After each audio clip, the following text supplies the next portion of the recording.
struggling single dad rescues a girl from a frozen lake. She turned out to be a billionaire. Before we get into the story, comment below where in the world you are watching from today. And if you like this story, don't forget to subscribe. Knifed through Caleb Maddox's worn jacket as he trudged a lakeside path around Lake Harlow, breath misting in the air, his thermos long empty, and his fingers aching from another sleepless night. Minneapolis in January showed no mercy, but Caleb had long since learned to make peace with discomfort.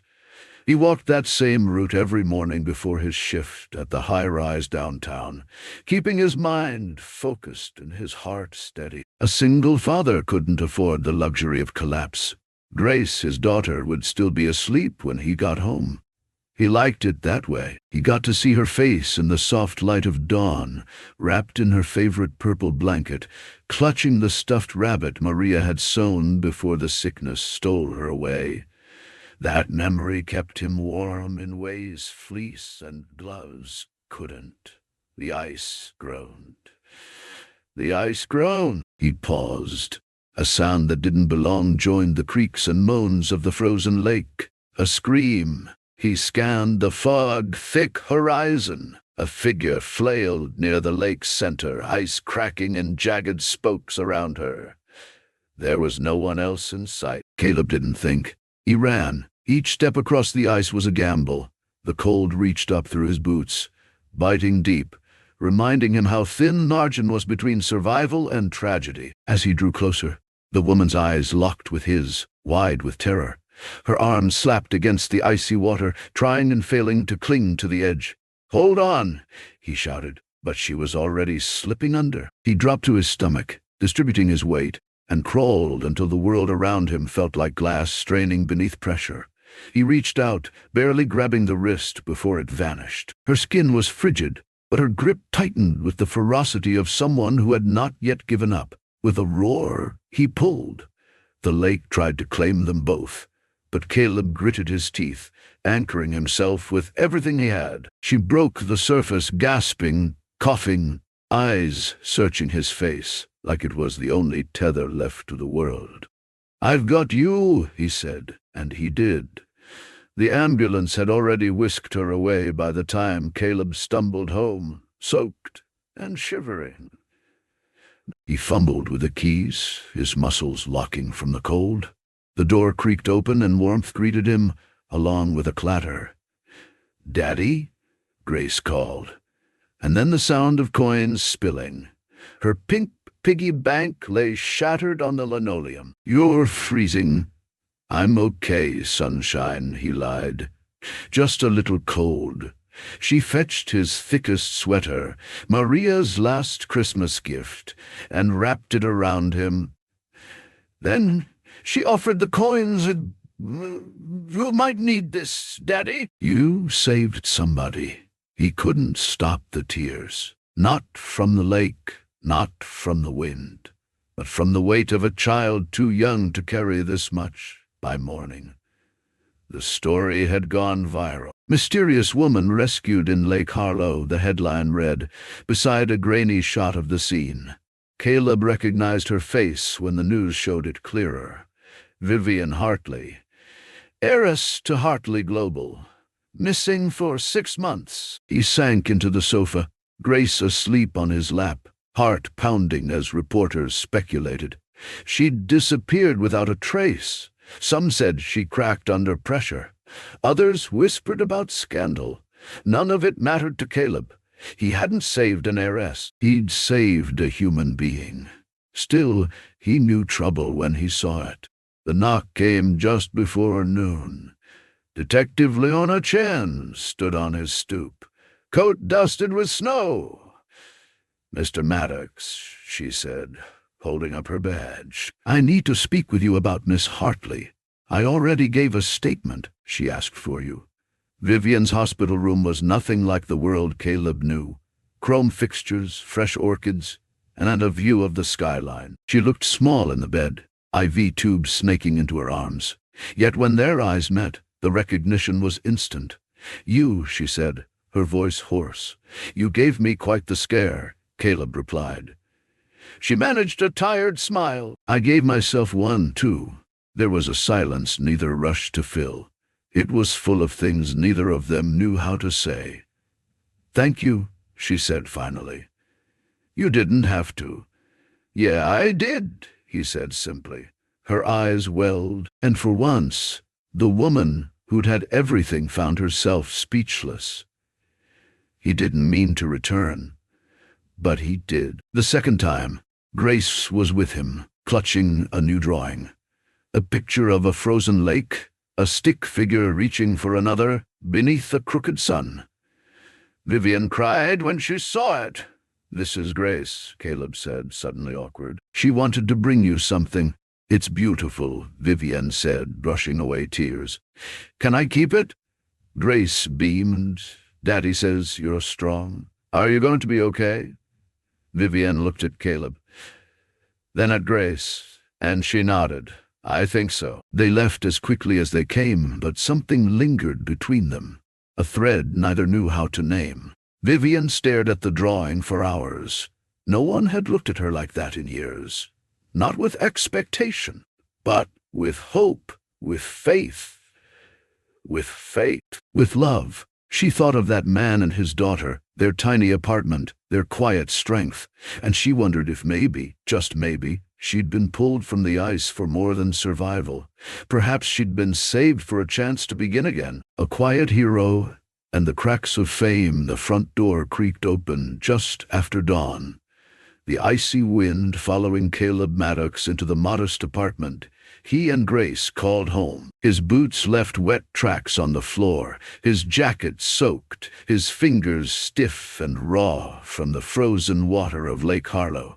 He dropped the keys in the chipped ceramic dish by the door, the sound echoing like a gunshot in the stillness. Grace appeared from around the corner, barefoot in her pajamas, rubbing sleep from her eyes. "Daddy?" Caleb turned toward her slowly, her small frame blurred behind the fog of exhaustion. Then, like always, the sight of her steadied him. "I'm okay, Gracie," he said hoarsely. "Just a little cold." She crossed the floor without hesitation, wrapping her tiny arms around his waist.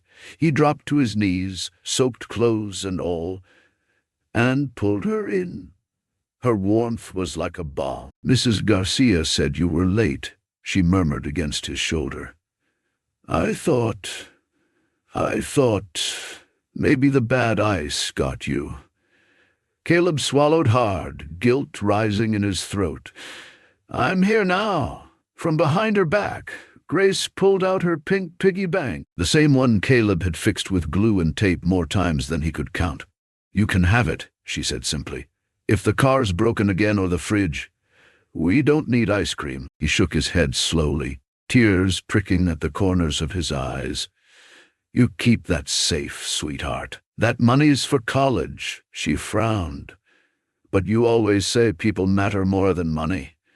If you were cold or hungry, Mom would have helped you." Caleb gathered her into his arms again, holding on tighter. Grace had her mother's eyes and her stubborn, generous heart. Sometimes he swore she was Maria's spirit come back just to keep him honest.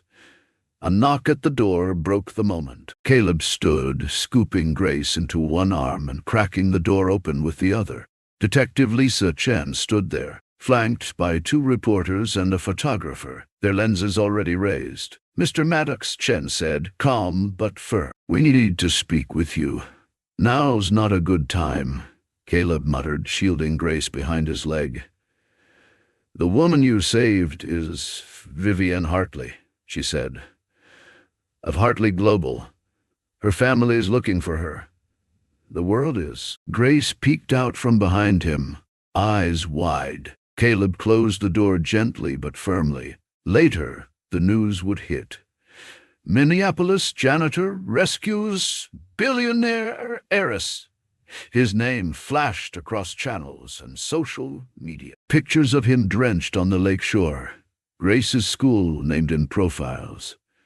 Offers rolled in. Interviews. Reward money. Even a talk show appearance. But Caleb wanted none of it. Not the flash.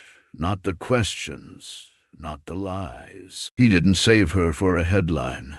He saved her because someone was drowning, but Grace, she believed the world could still be kind. And that scared him more than any reporter ever could. At school the next day, Grace gave her teacher a drawing. Her dad pulling a woman from the lake with the sun rising behind them.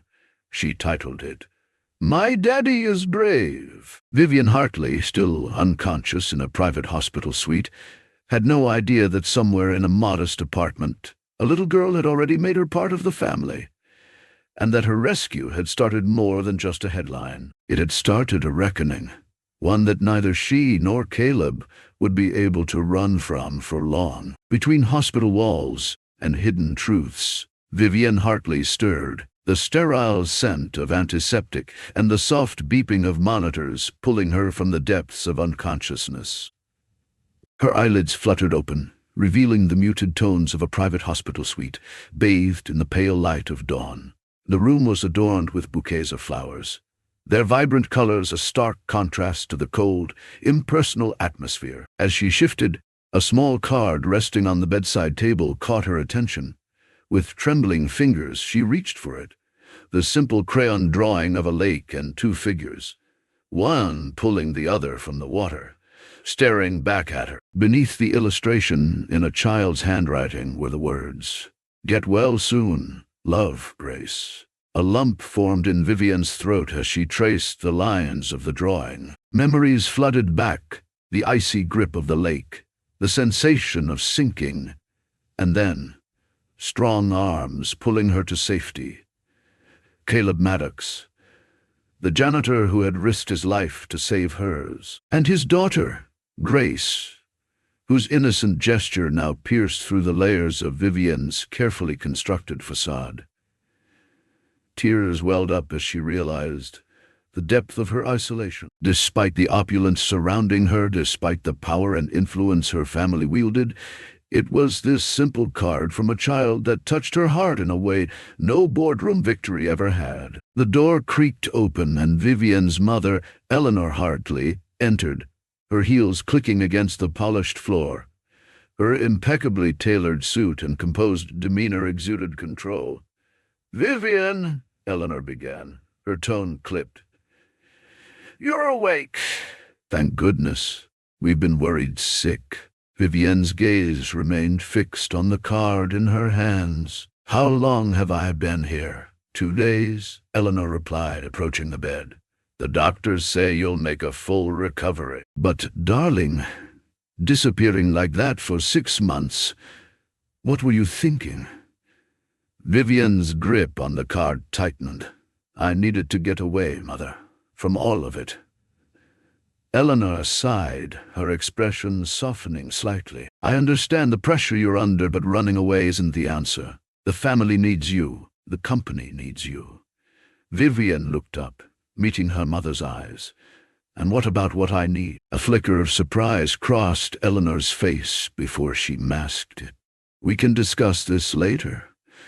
For now, focus on getting better."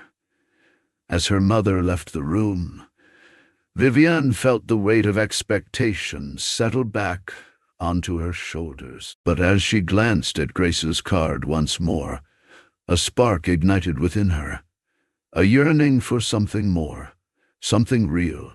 Days passed, and Vivian's strength returned. Yet the confines of the hospital room felt suffocating, a gilded cage reinforced by her family's constant presence and the ever-watchful eyes of the media. One afternoon, a gentle knock entered her thoughts. Expecting another nurse, or perhaps her mother, Vivian was surprised to see Caleb Maddox standing hesitantly in the doorway, a bouquet of wildflowers in his hand.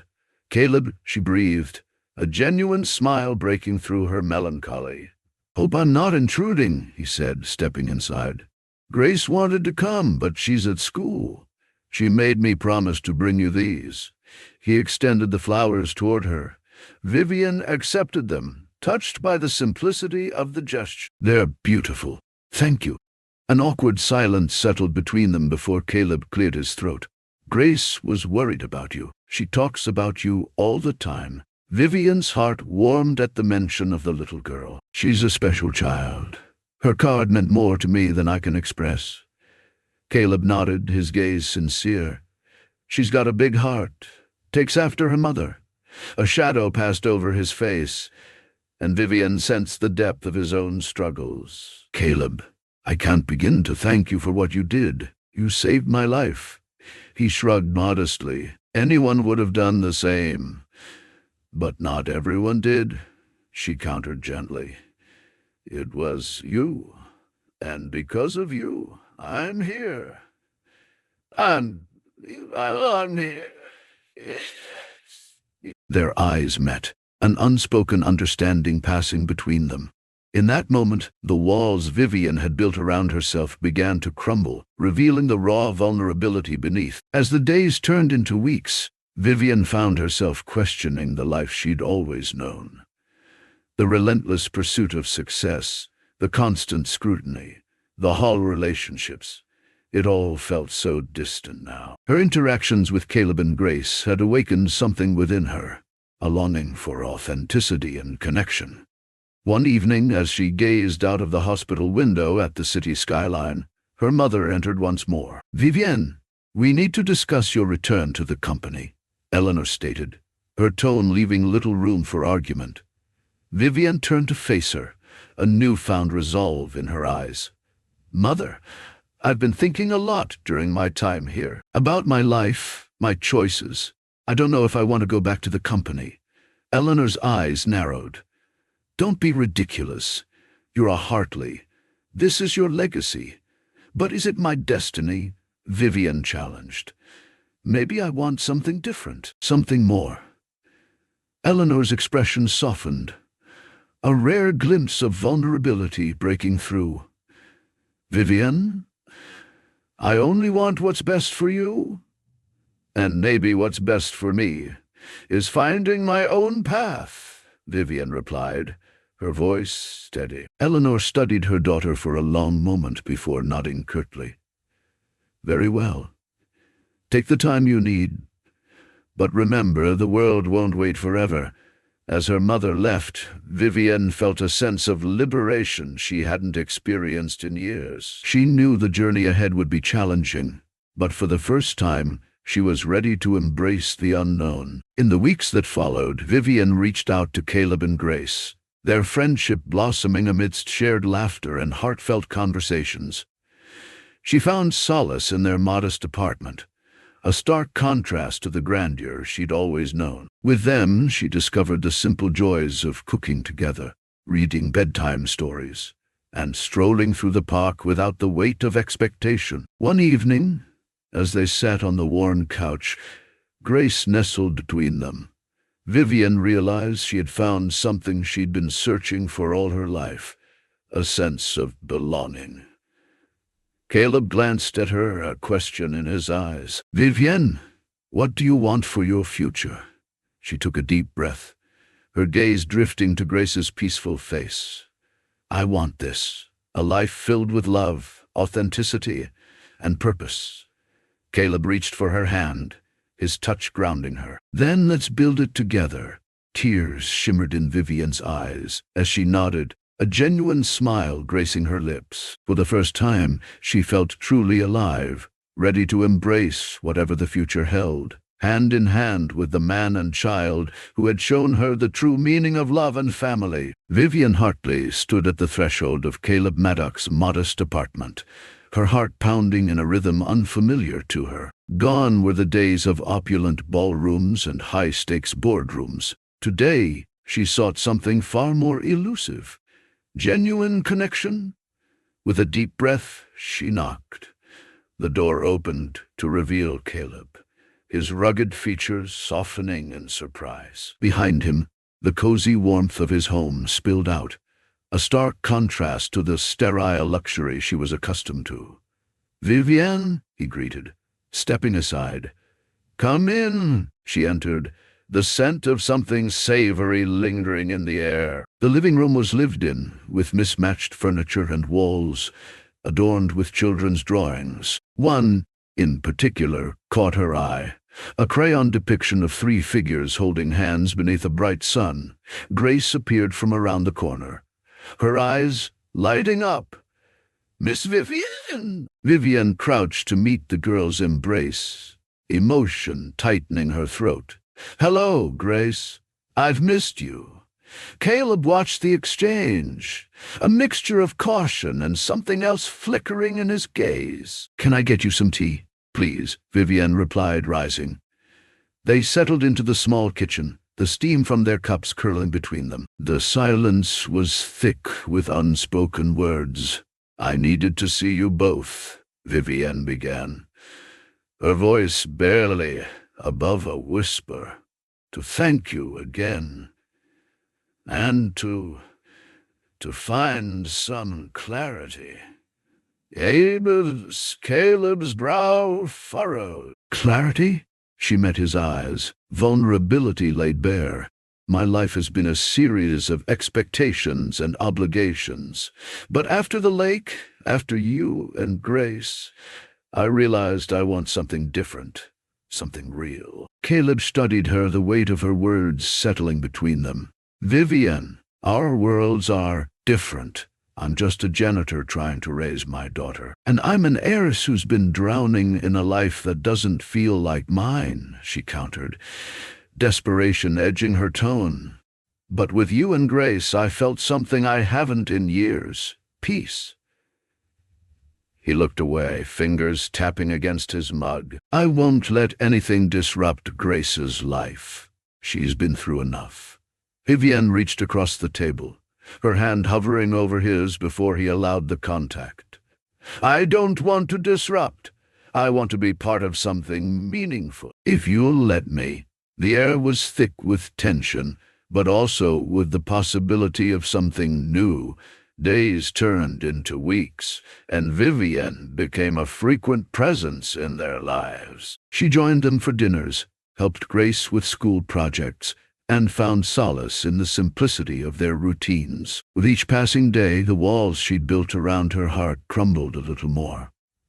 One evening, as the sun dipped below the horizon, painting the sky in hues of orange and pink, Vivian and Caleb sat on the porch, watching Grace chase fireflies. "She's incredible," Vivian murmured. Caleb nodded, a soft smile playing on his lips. "She is." Silence enveloped them, comfortable yet charged. "Caleb," Vivian began, turning to face him. "I know this isn't easy. I know that—" Vivian began,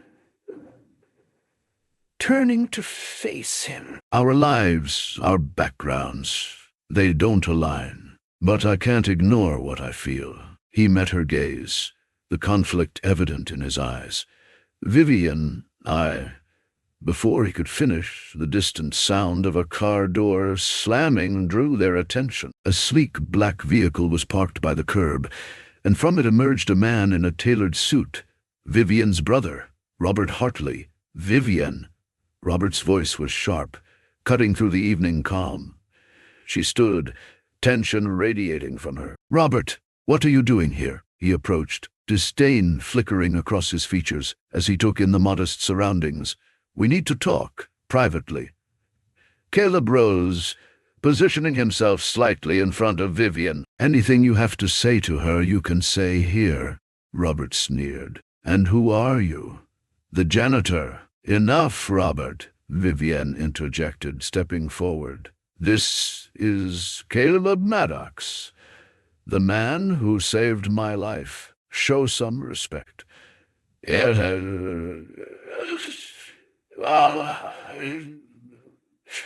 Ian." Robert's eyes narrowed. "Vivian, this arrangement is unacceptable.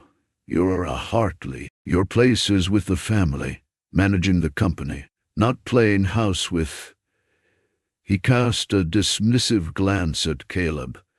Vivian's hands clenched into fists. "I'm not a pawn in the family's game, Robert." "I'm finding happiness here with Caleb and Grace. Can't you understand that?" Robert's expression hardened. "Father won't stand for this. There will be consequences." Caleb stepped beside Vivian. "Is that a threat? Robert smirked. It's a fact. With that, he turned on his heel and strode back to his car, leaving a heavy silence in his wake. Vivian exhaled shakily, and Caleb placed a reassuring hand on her shoulder. "Are you sure about this?" he asked softly. She looked up at him, determination shining in her eyes. "I've never been more sure of anything." Caleb nodded, a small smile breaking through the worry. The pressure mounts. The morning sun cast a warm glow over Caleb Maddox's modest home. But the serenity was deceptive. Outside, a throng of reporters and photographers had gathered, their cameras flashing and voices clamoring for attention. The once quiet street now buzzed with the relentless energy of the media, all eager to capture a glimpse of the man who had rescued Vivian Hartley, the reclusive heiress. Inside, Caleb stood by the window, his jaw clenched as he watched the chaos unfold. Grace, his 8-year-old daughter, sat at the kitchen table, her crayons scattered as she attempted to focus on her drawing. The intrusion had turned their sanctuary into a spectacle, and Caleb's primary concern was shielding Grace from the storm. The phone rang, its sharp tone cutting through the tension. Caleb hesitated before answering. "Mr. Maddox?" A polished voice inquired. "This is Jonathan Reed, legal counsel for Hartley Global. We'd like to discuss a mutually beneficial arrangement." Caleb's grip tightened on the receiver. "I'm not interested in any deals. Perhaps a substantial financial gesture might persuade you otherwise," Reed continued smoothly. "A token of appreciation for your discretion." Caleb's eyes narrowed. "I didn't say Vivian for a payout, and I won't be bought into silence." He ended the call, frustration simmering beneath his calm exterior. The Hartleys' attempts to control the narrative were evident, and Caleb refused to be a pawn in their game. As days passed, the media's presence intensified. Paparazzi camped outside, their lenses trained on every movement. Grace became increasingly anxious, her once carefree demeanor overshadowed by fear. One evening, as Caleb tucked Grace into bed, she clutched her stuffed rabbit tightly. "Daddy, why are those people always outside? Did we do something wrong?" Caleb's heart ached. "No, sweetheart, we didn't do anything wrong. Sometimes people get curious about things that aren't their business." She looked up at him with wide eyes. "I don't like it. Can they go away?" He stroked her hair gently. "I wish I could make them leave, Gracie. But no matter what, I'm here to keep you safe." Meanwhile, Vivian grappled with her own battles. Her brother, Sterling Hartley, a master manipulator, orchestrated a campaign to discredit Caleb, painting him as an opportunist seeking fame and fortune. Tabloids ran stories questioning Caleb's intentions, twisting facts to suit the Hartleys' agenda. Determined to confront the situation, Vivian arrived at Caleb's home, pushing through the sea of reporters.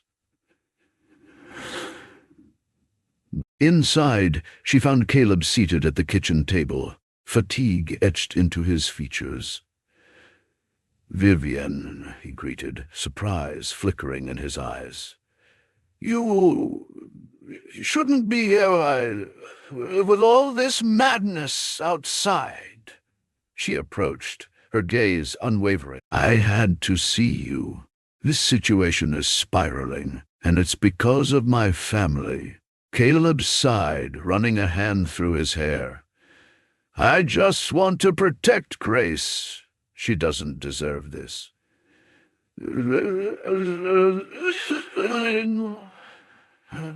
"Neither do you." "I'm so sorry, Caleb. I never wanted to bring this chaos into your life." Their eyes met, a silent understanding passing between them. The connection they'd begun to forge was under siege, but the depth of their bond was undeniable. Determined to reclaim their lives, Vivian took a stand. She held a press conference, her poised figure commanding attention. "I am grateful to Caleb Maddox for saving my life." she stated firmly. "He is a man of integrity, and any insinuations to the contrary are unfounded. I ask that the media respect his privacy and that of his daughter." Her words sent ripples through the media, challenging the narrative Sterling had spun. While the paparazzi's presence didn't vanish overnight, the tide began to turn. In the aftermath, Caleb and Vivian found solace in each other's company. They shared quiet moments, away from prying eyes, where laughter and understanding flourished. Grace, resilient as ever, warmed to Vivian, her innocent acceptance bridging the gap between their disparate worlds. One evening, as they sat beneath a canopy of stars in Caleb's backyard, Vivian spoke softly. "I never imagined finding peace in a place like this." Caleb glanced at her, a gentle smile playing on his lips. "Sometimes the simplest places hold the most peace." She leaned her head on his shoulder, the weight of the past weeks melting away. In that moment, amidst the turmoil, they found a sanctuary in each other, a testament to the resilience of the human spirit and the transformative power of genuine connection. Lines in the sand, Caleb Maddox stood at the edge of Lake Harlow, the morning mist curling around his feet as he watched Grace skip stones across the placid surface. Her laughter echoed, a melody that momentarily drowned out the turmoil brewing in their lives. Vivian Hartley stood nearby, her gaze fixed on the horizon, the weight of her family's machinations pressing heavily upon her. The tranquility shattered with the arrival of a courier, his crisp suit a stark contrast to the natural serenity. He approached Caleb, extending a manila envelope. "Mr. Maddox, you've been served." Caleb accepted the envelope, his brow furrowing as he unfolded the legal documents. Vivian stepped closer, reading over his shoulder. "Sterling," she murmured, recognizing her brother's signature at the bottom of the custody challenge. Caleb's jaw tightened. "He's questioning my fitness as a parent. On what grounds?" Vivian's eyes flashed with determination. "This is a power play. He wants to control me, and he's using you and Grace as leverage." Determined to fight back, they sought the counsel of Detective Leona Chen, a seasoned officer known for her tenacity and unwavering sense of justice. Seated in her modest office, Leona listened intently as Caleb and Vivian recounted the recent events. "Sterling's influence runs deep," Leona acknowledged, her fingers steepled beneath her chin. "But no one is above the law. We'll need to gather evidence to expose his schemes and protect Grace." Over the following weeks, Leona unearthed a web of deceit orchestrated by Sterling. He had fabricated concerns about Caleb's parenting, leveraging his corporate connections to manipulate social services and the media. The revelations were damning, painting a picture of a man willing to destroy lives to maintain control. The courtroom buzzed with anticipation as Caleb and Vivian faced Sterling. The judge, a stern woman with discerning eyes, presided over the proceedings. Leona presented her findings, meticulously detailing Sterling's manipulations. Witnesses testified to Caleb's devotion as a father and Vivian's commitment to a life beyond her family's shadow. Sterling's attorney attempted to discredit the evidence, but the weight of truth was undeniable. The judge's gavel struck with finality. "The court finds no merit in Mr. Hartley's claims. Custody remains with Mr. Maddox. Furthermore, an investigation into Mr. Hartley's actions will proceed." Outside the courthouse, reporters clamored for statements. Vivian stepped forward, her voice steady and resolute. "Today I choose love over legacy. I choose a life built on authenticity, not control. Caleb and Grace are my family, and no amount of power or influence will change that." Caleb reached for her hand, their fingers intertwining. Grace nestled between them, her smile radiant. The cameras flashed, capturing a moment of unity, of defiance against a legacy of manipulation. As they walked away from the courthouse, the weight of the past began to lift. The path ahead was uncertain, but together They were ready to face whatever challenges lay ahead, fortified by love, trust, and the unbreakable bonds of their chosen family. A home built by choice. The snow had mostly melted from the Minneapolis sidewalks, replaced by the early stirrings of spring. Muddy grass poking through and tiny buds daring to peek from brittle branches. It was the kind of season that hinted at fresh starts, of things long dormant coming back to life. Caleb Maddox stood on the creaking porch of the little brick house he'd rented for nearly a decade, watching Grace twirl in the small patch of sunlight pooling in the yard. Her arms were outstretched, the hem of her dress fluttering like wings, a ribbon from the school art show still clipped to her ponytail. She had won second place, but to Caleb, she'd always been first in everything. Inside, Vivian was on the floor, a wrench in one hand, brows furrowed in fierce concentration as she tried to fix the kitchen cabinet hinge that had squealed every time it opened for the past 3 years. Lefty-loosey, righty-tighty, she muttered to herself, tongue caught between her teeth. Caleb leaned in the doorway, watching her. The same woman who once commanded boardrooms now knelt on worn linoleum, determined to make herself useful in a life that hadn't been built for silk gloves or chauffeured cars. There was dirt under her nails now, flowers sometimes in her hair. She'd sold the townhouse in Manhattan 2 weeks ago, wired the proceeds to 3 nonprofit initiatives anonymously, and kept only what she needed to start over. "Need a hand?" Caleb asked. "I'm good," Vivian replied, tightening the screw with a triumphant click. "See? You're not the only one handy around here," he chuckled, walking over, offering a rag. "You're dangerous with a wrench." "You're dangerous with a smile like that," she said, eyes crinkling.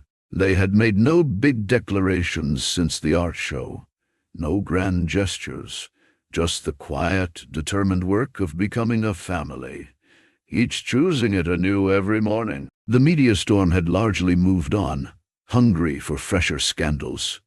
The Hartley name still drew attention, but Vivian had taken herself out of that narrative. Sterling, her brother, had retreated to his fortified corner of the empire, licking wounds and managing damage control.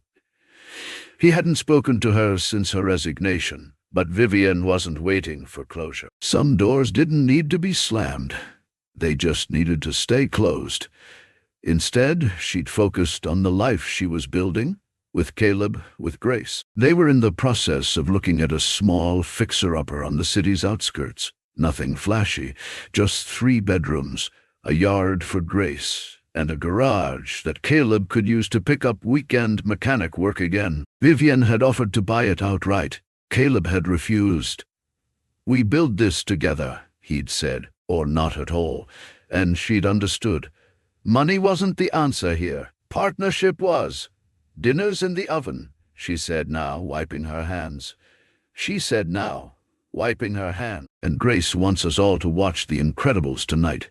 She says I remind her of Elastigirl, because you're flexible," he teased. "Because I'm tough," she shot back. He didn't argue. Grace burst through the door, cheeks pink from the wind, her art ribbon now pinned to her hoodie. "Miss Sarah at school said I could do a mural for the library wall," she said. "My pictures make people feel things." Her voice was breathless with excitement. "That's because you draw from the heart," Vivian said, kneeling to hug her. Grace beamed, slipping naturally into her embrace. "Do you think it's okay if I draw us? Like our family?" Caleb's throat tightened. "It's more than okay, sunshine." Later that evening, the 3 of them were curled on the couch, half watching the movie, half dozing. Grace lay sprawled between them, her small hand clutching Caleb's, her head resting on Vivian's lap. "Do you ever think about going back?" Caleb asked quietly, not taking his eyes off the screen. Vivian knew what he meant. The boardrooms, the billions, the control. She shook her head. "Not once since the day I walked out." She looked at him, her expression soft. "This life, it may not be easy, but it's mine. Ours. I wake up every morning knowing I'm exactly where I'm meant to be." "You sure you're not just saying that to convince yourself?" he teased. but there was a fragility behind it, a question he hadn't dared ask until now. Vivienne leaned in, kissed his cheek. "I've never been more certain of anything." Grace stirred between them, mumbling, "Shh." Elastigirl's talking. They smiled, settling in again. The next morning they toured the little house with the peeling paint and creaky stairs. Grace ran through the empty rooms like it was a castle. Vivienne took measurements for curtains. Caleb knocked on the wood frames, testing for rot. It needed work, yes, but so did all things worth loving. They signed the paperwork that afternoon, fingers brushing as they passed the pen. On the way home, they stopped by Lake Harlow. The waters had thawed, glistening under a forgiving sun. The bench where it all began still stood, a plaque soon to be added, not for fame, but for memory. Vivienne stood at the edge, arms wrapped around herself, eyes scanning the place where her life had cracked open. Caleb came up beside her, Grace skipping stones nearby. "It's strange," she said softly, "that something so terrifying led to something so good." Caleb took her hand. "Sometimes the things that break us are the same ones that set us free." Vivienne nodded.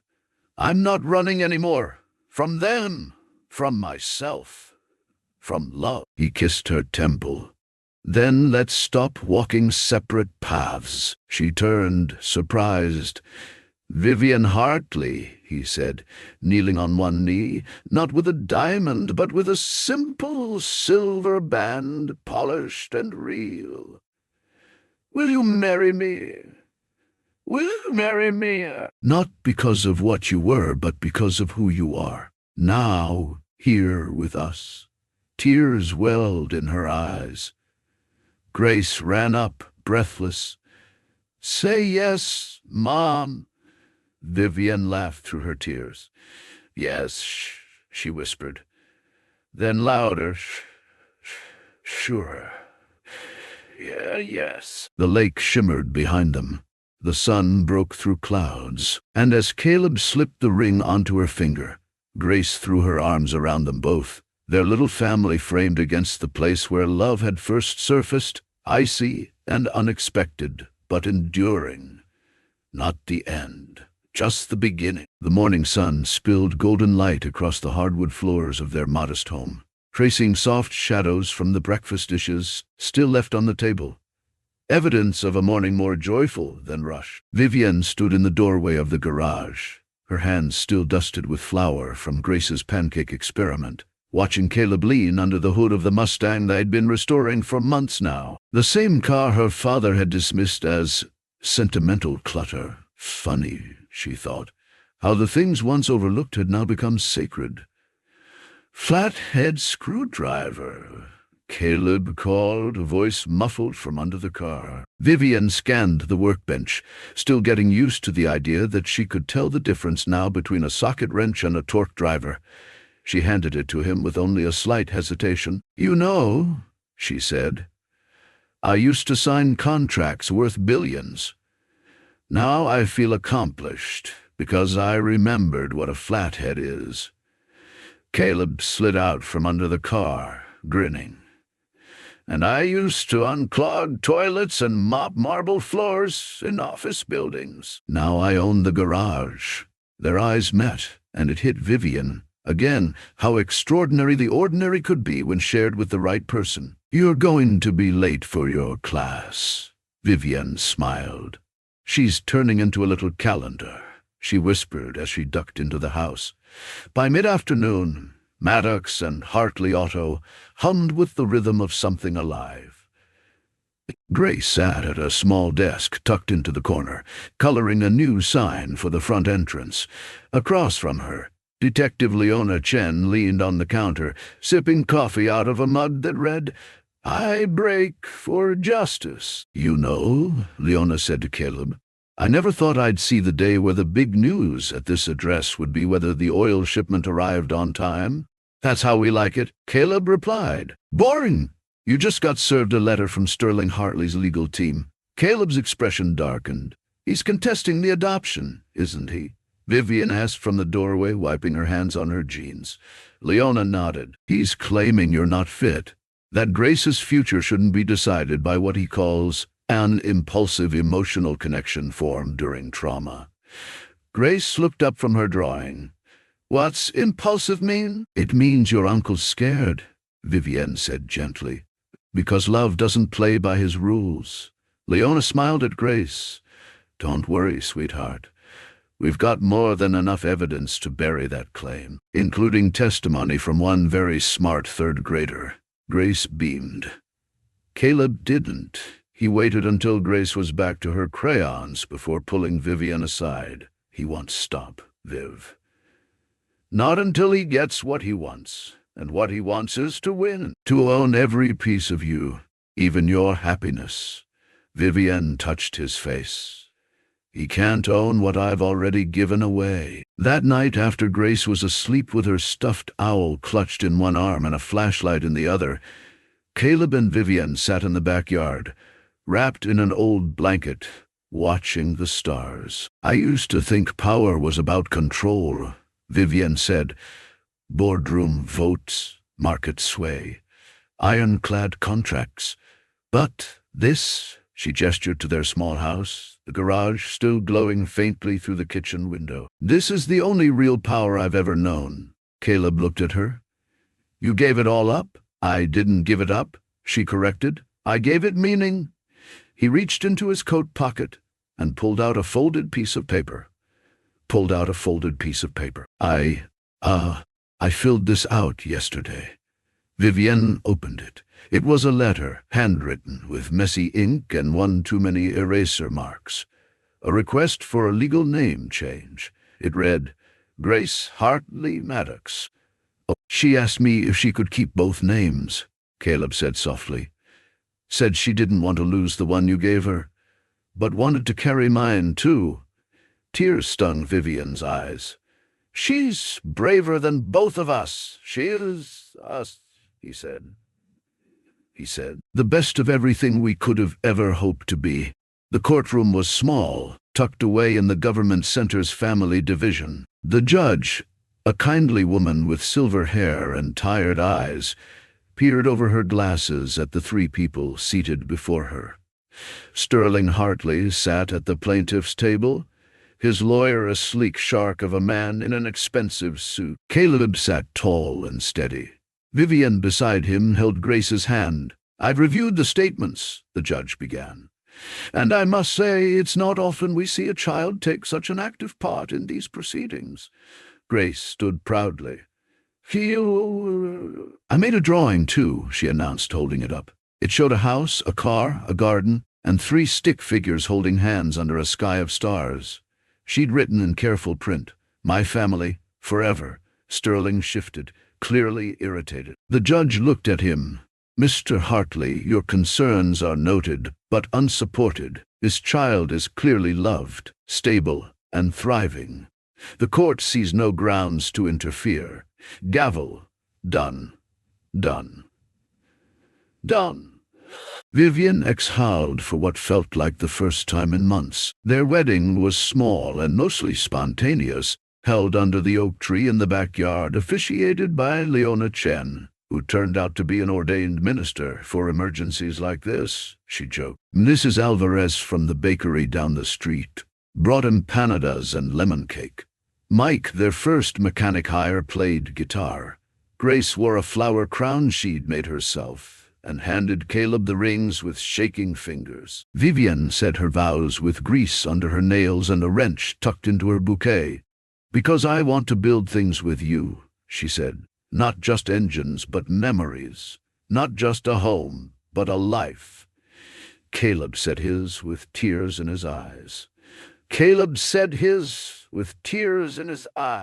Because you saw me before the headlines. You trusted me before the world told you not to. And you gave my daughter more than a mother. You gave her magic. Grace declared the kiss the best ever, and Leona declared them a family in every way that mattered. They kept the garage open late that night, fairy lights strung across the rafters, music spilling out to the street. Neighbors stopped by with congratulations. Even Sterling sent a terse email. "You won. Make it count." Vivian smiled at the screen before deleting it. "Alrighty," she whispered. Later, after the last guest had gone and Grace had fallen asleep on the couch with frosting on her nose, Caleb pulled Vivian close in the garage doorway. "You scared?" he asked. "Terrified," she answered. "But for the first time, I know I'm exactly where I belong." And so their life went on. Not a fairy tale, but something better. Honest, earned, and real. The Mustang eventually purred like new. Grace got an A on her family tree project, with new leaves labeled Mom on Earth and Dad who jumped. The shop grew slowly, then steadily, becoming a haven not just for broken cars, but for second chances. They learned that building a family wasn't a single act, but 1,000 small ones. Wiping tears, laughing at burnt toast, sharing silence on hard days, cheering at school recitals, fixing engines side by side. Fixing engines side by side. Their world, imperfect, cobbled together and stitched with love, was their own, and it was more than enough. The first morning after the proposal dawned soft and golden, the kind that made even the old bricks of Caleb's apartment seem like they belonged in a fairy tale. Except this wasn't a fairy tale. It was something better, real. Vivian stood barefoot in the kitchen, wearing one of Caleb's flannel shirts over leggings, her engagement ring catching the light as she reached up to the cabinet for coffee mugs. She still smiled every time she looked at the ring, plain, gold, and bought with her own paycheck. It was the first thing she'd ever purchased not to impress, but to express. And Caleb had said yes. "Smells like a future," Caleb muttered, appearing in the doorway with bed hair and a sleepy grin. "That or the coffee's finally strong enough." Vivian turned, mug in hand. "I think it's both." Behind him, Grace padded into the room, still in her unicorn pajamas, carrying her well-loved sketchbook. "Did you two decide yet?" she asked, her voice full of innocent expectation. Caleb blinked. "Decide what, sweetheart?" Grace dropped her sketchbook on the table, flipping to a page she'd clearly spent hours perfecting. There, drawn in careful crayon strokes, was a backyard wedding. "I've already designed the layout." "You're getting married under the tree at the auto shop?" Vivian blinked. "The tree behind the garage?"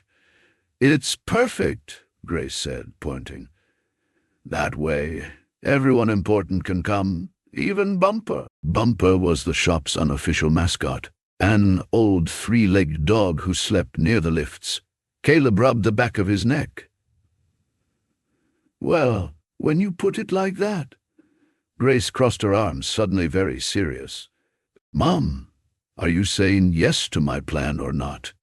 Vivian stilled at the word Mom. It never failed to catch her breath, even weeks into the adoption process. "I'm saying yes, but you have to help plan the playlist, too." Grace beamed and reached for the toast Caleb was buttering. "Deal." The weeks that followed were a blur of small moments that stitched themselves into a life. The shop, Maddox and Hartley Auto, buzzed with a kind of energy you couldn't buy. Customers came in not just for oil changes, but for conversation. They brought casseroles and stories, dropping off vehicles with notes that read things like, "I trust you more than the dealership." Vivian, despite years of luxury, found herself thriving in the grit. She could now change a tire, balance a checkbook, and even helped Grace with math homework, though the long division still required backup from Mrs. Garcia. Who would have thought Caleb said one evening, watching her under the Mustang, grease on her cheek, that the woman who once flew to Paris for lunch would be doing this. Vivian smiled, wiping her face with a rag. Paris didn't have Grace. Or you. A week before the wedding, a letter arrived, handwritten, from Eleanor Hartley. Vivian stood on the porch, fingers trembling, heart pounding. Caleb appeared behind her, sensing something unspoken. You okay? She nodded slowly. It's from my mother. They sat together on the swing as Vivian unfolded the thick paper. Eleanor's handwriting was elegant, but uncharacteristically unsure. Dearest Vivian, I watched the press conference. I saw you resign, not with scandal, but with strength.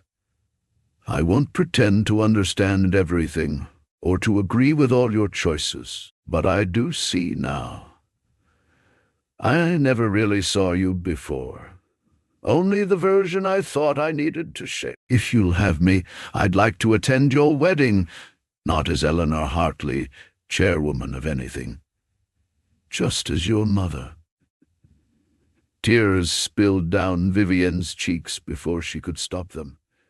Caleb gently took the letter. What do you want to? I want to say yes, she whispered, but I don't know if I'm strong enough to let her in without expectations. Caleb wrapped his arm around her. Then let her in with boundaries. You're not that scared girl anymore. You know what you're worth now. Vivian leaned into him, nodding. And I know who I love. The day of the wedding arrived like a whispered promise. Clear skies, mild breeze, and just enough morning chaos to make it charming. Grace had insisted on making her own bouquet. Daisies, sunflowers, and one rose from Maria's garden, in honor of Caleb's late wife. So she knows she's still part of this, Grace said simply. The guests were a beautiful patchwork of old friends and new beginnings. Mrs. Garcia, bustling between hors d'oeuvre and flower arrangements. Detective Chen in an actual dress. Sterling standing awkwardly near the punch bowl, trying not to look like he was casing the joint. The oak tree behind the garage had been strung with white lights. Folding chairs circled the clearing. Bumper wore a bow tie. Vivian wore no veil, no diamonds, just a simple ivory dress and her mother's vintage locket. Caleb wore his best button-down and nerves. Grace stood proudly between them, holding both their hands. When Eleanor arrived, late but composed, Vivian met her halfway across the gravel. For a moment, time stood still. I brought something, Eleanor said quietly, extending a velvet box. Inside was a hairpin, antique, gold with mother-of-pearl. It was my mother's, she said. I wore it on my wedding day. Vivian looked up, tears threatening. Thank you. I'm glad you're here, Eleanor nodded. I'm learning, slowly, but I want to be here, as long as I'm welcome. Vivian turned to glance at Grace, then back at her mother. You're welcome, as long as you keep learning. The ceremony was short, sweet, full of laughter and a few misplaced lines. Caleb forgot part of his vows, and Vivian filled in with her own. Life taught me to armor myself in silk and strategy, but love taught me how to live. Caleb took her hands. You saved me just as much as I saved you, maybe more. When they kissed, Grace covered her eyes and shouted, Yo! Then hugged them both so hard it nearly knocked them over. That evening, after the toasts and the dancing, after Mrs. Garcia made everyone cry with her homemade tres leches cake, after Sterling gave a quiet speech about second chances, and after Eleanor pulled Grace aside to ask if she could attend her school play, Caleb and Vivian stood in the empty shop, just the two of them. The Mustang gleamed under the soft light. Tools lined the pegboard like soldiers at rest. Think we can keep this going? Caleb asked, brushing hair from her cheek. Caleb asked, brushing hair from her cheek. Vivienne looked around. The shop, the family, or the love? All of it. She kissed him, slow and certain. We're not keeping it going, Caleb.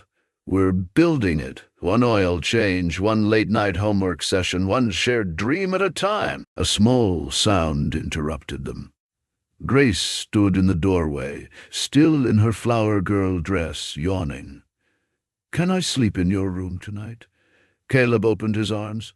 "Always." Later that night, with Grace tucked between them in bed, Vivienne stared at the ceiling, Caleb's hand resting on hers. "You know what I was thinking," she whispered. Let's buy the lot next door. Turn it into a community space. Garden, maybe. Auto shop classes. Something for the neighborhood." Caleb smiled. "Look at you already changing the world." "Not the world," she said, pressing a kiss to his shoulder. "Just our little corner of it." Outside, Lake Harlow shimmered under the moonlight. The same lake that had taken her breath and given her back her life. That had stolen a moment and birthed a family. Vivienne closed her eyes, her ring catching a sliver of moonlight. It had started in ice, but it had led them to fire, to warmth, to something that could weather any storm. Together, the bench beneath the willow tree stood at the back edge of the property, its branches cascading like curtains, whispering with every breeze. It had once been overlooked, a forgotten part of the land behind Maddox and Hartley Auto. But over the past year, it had become something else entirely. A sanctuary. Caleb had built the bench beneath it by hand, using reclaimed wood from the first garage floor they'd replaced. It wasn't polished. In fact, it creaked when you sat too quickly and leaned ever so slightly to the left. But it held stories in every grain, late-night talks, quiet morning coffees, and most recently, the place where Grace had told Vivienne she'd gotten an A on her poem about family. This afternoon, Vivienne sat there alone, one hand resting over her growing belly, the other tracing the initials carved into the bench's back. The baby had begun to flutter. Not full kicks, just the first signs of life, soft as feathers, but real, tangible. She closed her eyes. A year ago she'd been drifting, surviving on appearances. Now she was anchored by laughter at breakfast, oil-stained hugs, and bedtime stories that often turned into group naps on the couch. This child would never know boardrooms or branding strategies, but they would know home. "Hey," Caleb's voice came from behind, soft but sure, the same voice that had once called to her from across a frozen lake. She smiled without opening her eyes. "I'm supposed to be resting?" "You are," he said, coming to sit beside her, resting in the shade of the most dramatic tree in Minnesota. She laughed. "Grace calls it our magic willow. Says it grants wishes if you whisper into the bark." Caleb tilted his head. "Has it worked?" Vivienne opened her eyes then, looking at him. "I think so. I asked for a life I didn't have to escape from." He reached for her hand, rough with work, warm with love. "Funny. I asked for someone to believe in us, even when things got messy." They sat in silence, listening to the rustle above and the faint clink of tools from the garage. "She's growing up so fast," Vivienne murmured. "Faster than I was ready for," he admitted. "She told Mrs. Garcia she wants to learn how to weld." Vivienne turned to him, brows raised. "Already," she said, and I quote, "Dad can fix anything mechanical. Mom fixes the books and the branding. Someone has to fix the frame." They laughed, but Caleb's eyes misted. "She called you Mom again today," he added, his voice catching. "She called you Mom again," his voice catching. "Not Mom on Earth, just Mom." Vivienne pressed his hand to her lips. tears stinging the corners of her eyes. She had wondered if that word would ever feel natural. Now it felt like the safest place she knew. "Do you think I'll be enough for two?" she whispered. "I never learned this growing up. My childhood was cold, groomed, structured. I don't want to pass any of that on." "You want," he said without hesitation, "because you remember what it felt like, and you've already changed it. For her, for me." They sat there as the sun filtered through the leaves, casting golden shadows across the ground. From the garage, Grace's voice called out, "Dinner's almost ready, and don't forget to wash your hands." Mom made chicken and real mashed potatoes. Vivian stood slowly, and Caleb offered his arm, steady and sure. As they walked toward the house, he paused, turning to glance back at the bench. "We should build another," he said. "One for four." She nodded, her smile slow and full of peace.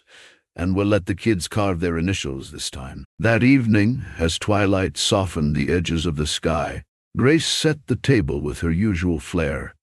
Napkins folded like roses, candles, battery-operated of course, flickering between plates. "Mom," she asked as they ate, "when the baby gets here, do you think I'll still be special?" Vivian put down her fork, reached across the table, and took her daughter's hand. "Grace Maddox, you're the reason any of this exists. You were the first piece of our family puzzle. Nothing and no one can change that. Even if the baby gets more attention. Even then," Caleb added, "you'll always be our miracle number one." Grace beamed, visibly reassured. "Okay, good. Because I'm already writing lullabies." Vivian blinked. "You are?" "Well, yeah. Babies need music. I was thinking ukulele." Later that night, as Caleb closed up the shop, wiping grease from his hands and checking the next day's orders, he noticed a small envelope tucked beneath the cash register. "To Daddy and Miss Sarah, but now just Mom." Inside was a drawing. A big house with yellow windows and heart-shaped smoke coming from the chimney. 4 stick figures. One had a baby in her arms. Above them, in Grace's blocky handwriting, were the words, "Our forever family." Caleb swallowed the lump in his throat. He found Vivienne on the couch, curled beneath a blanket with a mug of peppermint tea. "She's something else," he said, handing her the drawing. Vivian looked at it, then up at him, eyes wide with wonder. "Do you think she knows?" "She always knows." He joined her on the couch, wrapping an arm around her shoulders. "There's something I've been thinking," he said after a moment, "about the business, about what comes next." She turned to him. "Go on. Go on." "I want to start teaching." Her eyebrows lifted. "Teaching, not full-time, not fancy. Just apprenticeships. Real skills for kids like I used to be. Kids who didn't go to college, who need a trade. A shot." Vivian blinked once. Twice. "Caleb, that's beautiful," he shrugged. "They're already coming by, asking questions, watching me work. And you, with the books and customer service, you've shown them there's more to this than just engines." Vivian leaned forward, eyes alight. "We could call it Maddox and Hartley Academy. No tuition, just tools and time. And trust," Caleb added. The next week, they began. It started with just 2 kids from the local high school. Jonas, who barely spoke above a whisper but had a gift for diagnostics, and Lily, who could dismantle a carburetor in under 5 minutes. By the end of the month, there were 6. Caleb taught hands-on, while Vivienne led sessions on client communication, budgeting, and entrepreneurship.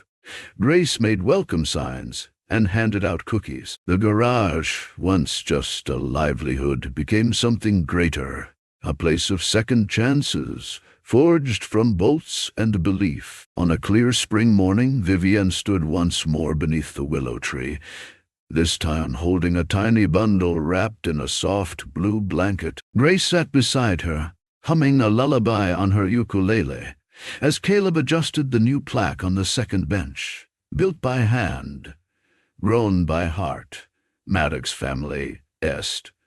Forever, Mom, Grace said.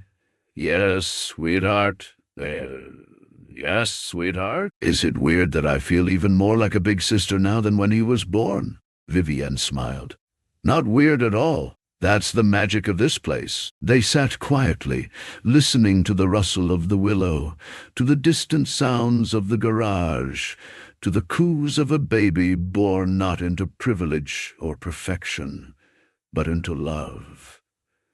Real love, the kind that survives frozen lakes, the kind that makes broken people whole, the kind that turns a bench into a legacy. There's something about the story of Caleb, Vivienne, and Grace that lingers with me, like the scent of old wood and motor oil in a warm garage, or the hush beneath willow branches on a quiet day. It's not just the dramatic rescue that pulled them together, or the romance that followed, though those moments are powerful. What speaks to me most deeply is what came after. The quiet rebuilding, the slow weaving of a new kind of family from splintered pieces, the courage it took not just to love, but to stay. In my own life, I've known moments of reinvention. Times when I stood at emotional crossroads with too many directions and no roadmap. I've watched people leave, lost things I thought I couldn't live without, and been forced, like Caleb, to carry burdens silently, simply because there was no one else to carry them. And yet, like him, I've also experienced the surprising tenderness of ordinary grace. A friend who checks in without being asked. A child's drawing that says, "I love you," more clearly than words. The quiet presence of someone who doesn't need you to be strong all of the time. I think we all long for what Vivienne found beneath that willow.